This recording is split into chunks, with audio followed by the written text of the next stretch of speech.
A New York Times job advert for Moscow correspondent has been accused of being Russophobic. Successful candidates are expected to deal with hit squads, cyber agents and shadowy military figures. The description of Russia struck some as more like the plot of a spy movie.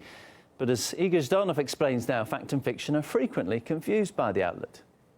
What you're about to hear sounds like it's being ripped straight from the blockbuster screenwriter's playbook. Vladimir Putin's Russia remains one of the biggest stories in the world. It sends out hit squads armed with nerve agents against its enemies, most recently the opposition leader Alexei Navalny. It has its cyber agents sow chaos and disharmony in the West to tarnish its democratic systems while promoting its faux version of democracy. It has deployed private military contractors around the globe to secretly spread its influence. At home, its hospitals are filling up fast with COVID patients as its president hides out in his villa. I mean, add some dramatic music, do a cool video edit, pepper the whole thing with a few explosions here and there, and you've cooked up a trailer for the next hit limited series on Netflix. But no, it's not that. Not by a long shot. It's actually the opening of a job advert for a Russia reporter with the New York Times. Page searches for unbiased or impartial or balance come up blank. No results found in the text. Not that it's much of a secret, though, that the New York Times isn't that interested in covering a happy Russia.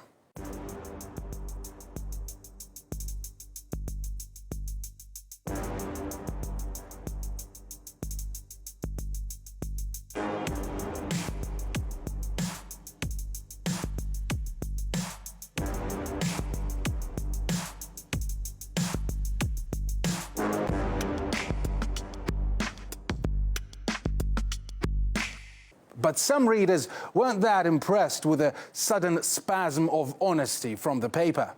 Did the CIA write New York Times new Russia correspondent job ad? This job ad for a New York Times correspondent in Moscow is telling, and not in a good way.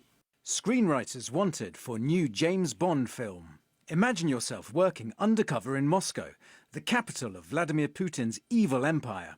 If you think you have the creative writing skills to turn the mundane into juicy narratives of horror and suspense, contact the New York Times. We've been in touch with the New York Times for comment. You know, both sides of the story and all that. But we've yet to hear anything back from them. Cynically speaking, it makes perfect sense. Positive stories from Russia don't tickle the fancy of Pulitzer Prize judges. Allegations lacking evidence, though, do. Just believe in the boogeyman. Well, Pulitzer Prize-winning journalist and former New York Times foreign correspondent Chris Hedges says that the ad exposes the real Russia angle of the paper.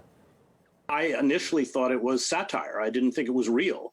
And then I went on the New York Times website and read it. And it's really kind of an obituary to journalism. The role of a foreign correspondent is to be bicultural. It is to get into that culture and explain how they view reality. And here you have this narrative, pre-written narrative, demonization, really, of Russia and Vladimir Putin. And I have to say that there's nothing in that description that the United States doesn't do in spades, and far worse. And so why even open a bureau in Moscow? Why have somebody spend hundreds of hours studying Russian and reading Russian history and literature and culture? Why not have algorithms do it? It was absolutely appalling, but it's part of the siloing of the American press to serve a particular demographic. In the case of the New York Times, it is a Democratic Party based readership.